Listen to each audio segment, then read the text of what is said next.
Charge ahead, commanded a man, dressed in golden armor, surrounded by many other soldiers wielding swords and shields. Armed with undying will and unworn spirit, they kept charging towards a dark forest, filled with vigor, chanting the king's name. The man in command was Knight Great Svanna of Helma.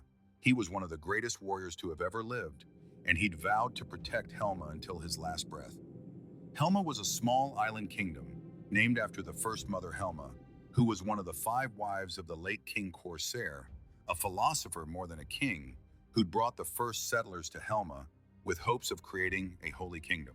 A devoted Christian in a time of the great civilizational war, he led the refugees to the island that wasn't occupied before.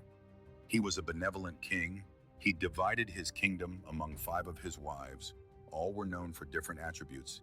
He only had an offspring with one, the eldest of the five, Queen Helma. The queens of Helma were praised by her subjects in a manner no less than goddesses, one of whom, the youngest, was rumored to be a witch and was later banished by King Corsair on the advice of his half-brother, Father Luthawild, only because he loved her too much to punish her with death. The story goes that the banished queen, while in exile, had gathered followers who'd learned the art of witchcraft from her and had passed it on through generations, to one day take Helma's throne and rule what was believed to be God's own kingdom. The story speaks of defilement and rot that would be set upon Helma by the exiled queen and her followers. The Helma of the present day, however, was different. It was prosperous, often recorded as the Age of Man.